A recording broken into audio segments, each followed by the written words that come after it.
नमस्कार विद्यार्थी मित्रांनो, आज आपण पाहूया क्लास 8 महाराष्ट्र बोर्ड सायन्सचा chapter number 10 cell and cell organelles. अतिशय सोप्या आणि सरळ भाषेमध्ये हा सोपा आणि अतिशय महत्त्वपूर्ण टॉपिक आपण समजून घेण्याचा प्रयत्न करू. तर सेल आपण सुरुवात ह्या शब्दापासूनच करू. तुम्ही जन्मापासून वेगवेगळे प्रकारे हा शब्द ऐकलेला असेल, भले त्याची स्पेलिंग वेगळी असेल, पण उच्चारण सेल हे उच्चारण तर तुम्ही 101% ऐकलेलंच असेल. तर सेल खूप प्रकारचे असतात. एक असतो घड्याळामधला एक सेल असतो, दुसरा असतो कपड्यांचा सेल लागतो, तो एक सेल असतो. आणि हा जो आपल्याला सेल बघायचा हा असतो आपल्या शरीरामधील सेल. तर सर्वात महत्त्वाचा प्रश्न म्हणजे हा सेल आहे काय, आपल्या शरीरात असतो तो असतो कुठे आणि किती असतात, काय असतात, हेच आपल्याला बघून घ्यायचं आहे. खरं तर सेल म्हणजे एक स्ट्रक्चरल अँड फंक्शनल युनिट आहे. कशाचं? आपल्याचं. It is the structural and functional unit of living organism. हे आपल्या शरीरातलं सगळ्यात लहान पार्ट आहे. म्हणजे आपलं जे शरीर बनलेलं आहे ते ह्या सेलपासूनच बनलेलं आहे. सेलला मराठीमध्ये पेशी असं म्हणतात. फॉर एक्झाम्पल, एखादं आपल्याला घर बांधायचं आहे, एखादी बिल्डिंग बांधायची, ती डायरेक्ट उभी राहते का? तर नाही.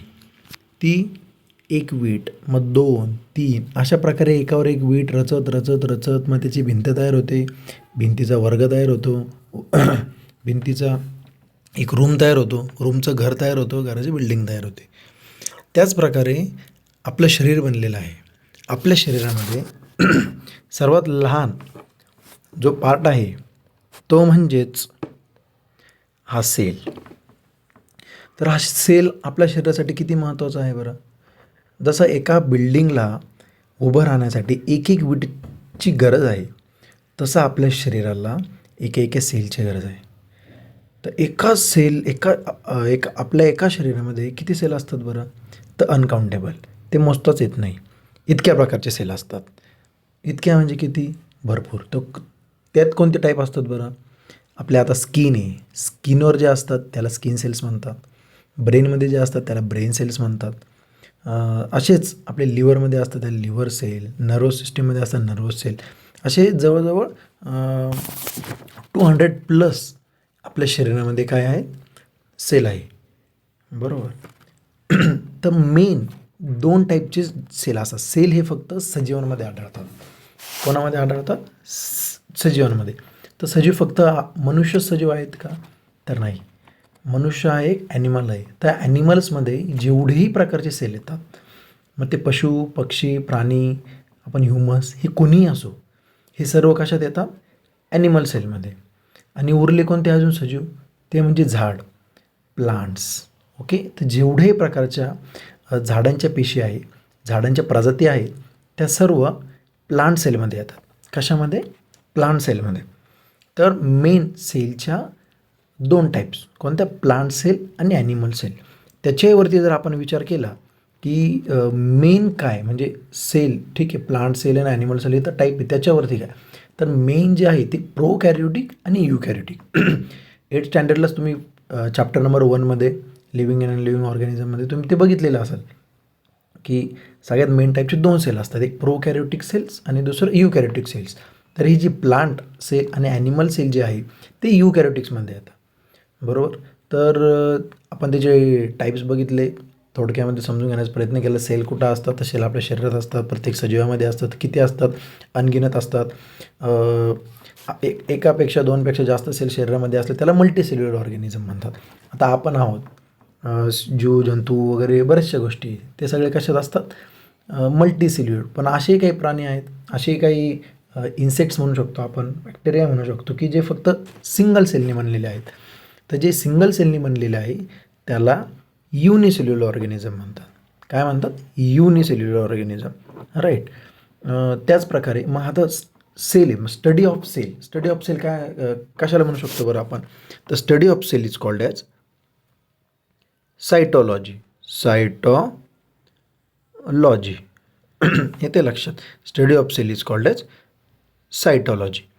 त्यानंतर हा जो सेल आहे, ह्या सेल कोणीतरी डिस्कवर केलेला असेल. डायरेक्ट काय आपलं शरीर आहे आणि एखाद्याला लगेच एवढं कळालं वगैरे, तसं तर नाही ना. आपल्या शरीरामध्ये जर मल्टिपल सेल आहे, ते जर मोजताच येत नाही, इन्फिनाईट सेल आहे, तर ते किती सूक्ष्म असतील बरं? तर खूप सूक्ष्म. ते डोळ्याला दिसतही नाही, डोळ्याला दिसतही नाही, म्हणजे नाही, इतके सूक्ष्म असतात. तर ते बघण्यासाठी काय करावं लागतं? आता यावरच बघा, क्वेश्चन नंबर 2 तुम्हाला विचारलेलं आहे, which instrument had you use to observe cells. तर आपल्याला हे सेल्स ऑब्झर्व करण्यासाठी आपल्याला मायक्रोस्कोपची गरज पडते. कशाची? मायक्रोस्कोपची, बरोबर. आणि त्यात हा पहिला प्रश्न बघा, ह्यात दिलेले how many types of cell are found in living organism. तर लिव्हिंग ऑर्गॅनिझम्समध्ये 2 टाईप्स, युकॅरियोटिक आणि प्रोकॅरियोटिक. त्यामध्ये पण युकॅरियोटिकमध्ये 2 सेल, कोणते? प्लांट सेल आणि ॲनिमल सेल. मग आता हे जे प्लांट सेल आहेत, आता हे जे 2 तुम्हाला समोर दिसत आहे, हा काय आहे? प्लांट सेल, आणि हा काय आहे? Animal cell. आता प्लांट सेल म्हणजे कोणते सेल बरं? तर प्लांट सेल म्हणजे असे सेल की जे प्लांट्समध्ये असतात. नावातच उत्तर दिलेले आहे बघा. प्लांट म्हणजे काय? झाड. तर झाडांमध्ये जे सेल असतात त्याला काय म्हणतात? Plant cell. आणि उरलं काय? Animal sale. ॲनिमल सेल्स म्हणजे जेवढेही प्रकारचे ॲनिमल्स आहेत. फॉर एक्झाम्पल आपण काय आहोत? एक प्रकारचे ॲनिमल्सच आहोत. तर जितक्याही प्रकारचे ॲनिमल्स आहे त्यांनाच काय म्हणतात? Animal cell. ओके. तर आता यांची आपण सेल तुम्हाला समजला. त्याआधी आता ही प्लांट सेल आणि ॲनिमल सेलचे कॉम्पोनंट समजून घेण्याआधी आपण सेलचा तर आपण अर्थ समजून घेतला, सेल ऑर्गनेलचा समजून घेऊ. सेल ऑर्गनेल्स म्हणजे काय? ऑर्गन्स म्हणजे काय? आपल्या शरीरामधील वेगवेगळे अवयव, त्याला काय म्हणतात? ऑर्गन्स. ऑर्गनेल्सपेक्षा तुम्ही ऑर्गन्स हा शब्द लक्षात ठेवा.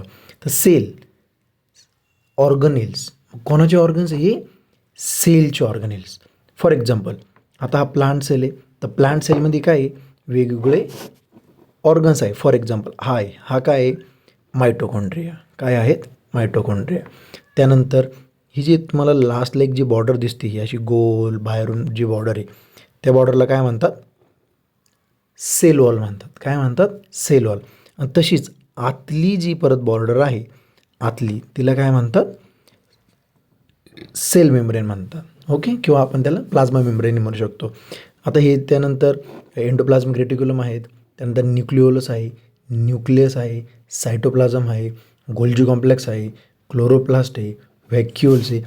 ही काय? त्या सगळ्याची सेल ऑर्गनेल्स. आलं लक्षात? हे काय? त्याचे सेल ऑर्गनेल्स. आता एकाचं नाव मी तुम्हाला सांगतो. आता हे जे रेडमध्ये जे आहे, हे काय? मायटोकॉन्ड्रिया आहे. त्यानंतर ही जी सर्व तुम्हाला हे जे दिसतं आहे, हे काय? एंडोप्लाझमिक रेटिक्युलम आहे. तसंच एंडोप्लाझमिक रेटिक्युलम अजून कुठे आहे?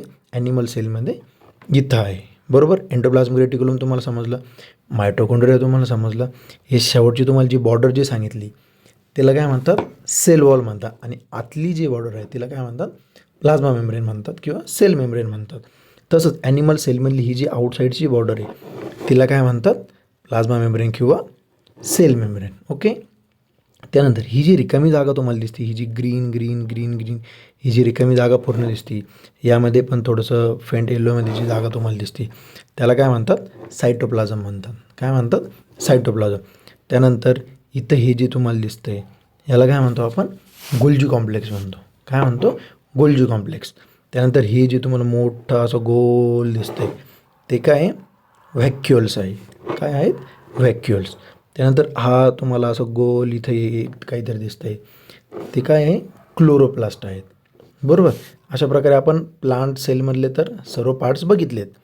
त्यानंतर आता ॲनिमल सेलचे बघूया. ॲनिमल सेलमध्ये हा मायटोकॉन्ड्रिया झाला, त्यानंतर हा न्यूक्लिओलस झाला, हा संपूर्ण गोल जो आहे तो न्यूक्लियस आहे. त्यानंतर ही जी साईडची जी बॉर्डर आहे ती प्लाझ्मा मेम्ब्रेन आहे. त्यानंतर हे जे बारीक बारीक बारीक बारीक जे आहे त्याला वेसिकल्स म्हणतात. त्यानंतर ही जे आहे हे काय? गोल्जी कॉम्प्लेक्स आहे. ओके. आय होप तुम्हाला आत्तापर्यंत सर्व जे नावं जे आहेत ते नावं 100% समजले असतील. ओके. त्यानंतर आपण खाली एक बघूया, त्याचे कॉम्पोनंट बघूया, आणि ॲनिमल सेल आणि प्लांट सेल. म्हणजेच सेलचे जे कॉम्पोनंट्स म्हणजे काय? सेलमध्ये जे प्रेझेंट त्याचे ऑर्गन्स आहेत त्याला काय म्हणतात? कॉम्पोनंट्स म्हणतात. तर ते कोणते कोणते प्रेझेंट आहे ते आपण बघूया. पहिलं सेल मेम्ब्रेन. आता सेल मेम्ब्रेन ॲनिमल सेलमध्येही प्रेझेंट आहे, बरोबर, आणि प्लांट सेलमध्ये पण प्रेझेंट आहे. कुठं आहे बरं? हे बघा ॲनिमल सेलमध्ये तुम्हाला मी सांगितलं, हे प्लांट सेलमध्ये आतली जी बॉर्डर आहे, आतला जो वर्तुळ आहे ते, आणि ॲनिमल सेलमध्ये बाहेरची जी सिंगल लेयर जी आहे ती काय, सेल मेम्ब्रेन. त्यानंतर सेल वॉल. आता सेल वॉल मी काय सांगितलं तुम्हाला, ही सेल वॉल म्हणजे ही इकडची बॉर्डर. कुठली? ही बॉर्डर. ती कुठे असते? फक्त प्लांट सेलमध्ये असते. कुठे असते? प्लांट सेलमध्ये असते. ओके.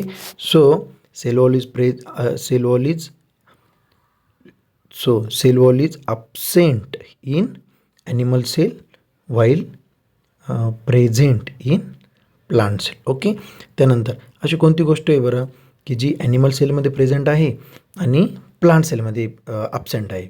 तर ती आहे लायझोझोम्स. काय आहे? लायझोझोम्स. ओके, लायझोझोम्स. आय होप तुम्हाला समजले असेल. त्यानंतर प्लास्टिड्स आहे. प्लास्टिड्स कुठे प्रेझेंट असतं? प्लास्टिड्स हे फक्त प्लांट सेलमध्ये असतं, ते ॲनिमल सेलमध्ये ॲबसेंट असतं. ओके. त्यानंतर अशी कोणती गोष्ट आहे जी ॲनिमल सेलमध्ये प्रेझेंट आहे आणि प्लांट सेलमध्ये प्रेझेंट आहे?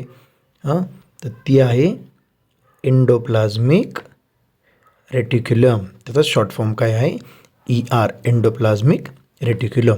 त्यानंतर व्हॅक्युअल्स आहे. व्हॅक्युअल्स काय असतं? ॲनिमल सेलमध्ये आणि प्लांट सेलमध्ये तो दोन्हीकडे इथे काय असते? प्रेझेंट असते.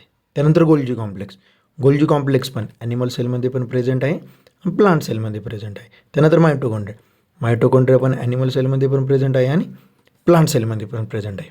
ओके. आय होप तुम्हाला इथपर्यंत व्यवस्थितपणे समजलेलं असेल. एकदम सोप्पा आणि इझी टॉपिक आहे. आत्ता आपण ह्या सेशनमध्ये, ह्या लेक्चर नंबर 1मध्ये फक्त सेल काय आहे, सेल ऑर्गनेल्स काय आहेत, सेल किती प्रकारचे असतात, कुठं असतात ते बघितलं. आता नेक्स्ट लेक्चरला आपण म्हणजेच लेक्चर नंबर 2मध्ये ॲनिमल सेल आणि प्लांट सेल ह्यातले जे कॉम्पोनंट्स आहे ते कॉम्पोनंट्स आपण एक कॉम्पोनंट्स अतिशय डिटेल्समध्ये बघणार आहोत. म्हणजे तुम्ही एकदा जर हे वाचलं ना, माझ्या शब्दाकडे फक्त तुम्ही जर लक्ष दिलं, तुम्हाला फक्त कान उघडं ठेवायचे आणि डोळे उघडं ठेवायचे, बस. या पलीकडं काहीच नाही. तुम्ही जर फक्त शांत चित्ताने माझं जर ऐकलं तर 100% तुमचं सेल वॉल म्हणजे काय डायरेक्ट पाठ होऊन जाईल. त्यानंतर प्लाझ्मा मेम्ब्रेन म्हणजे काय डायरेक्ट पाठ होऊन जाईल. त्याचप्रकारे एंडोसायटोसिस काय, एक्झोसायटोसिस काय, हे सर्व जे आहे ते का होऊन जाईल, डायरेक्ट पाठ होऊन जाईल. ओके. So thank you. भेटूया नेक्स्ट लेक्चरला. थँक्यू.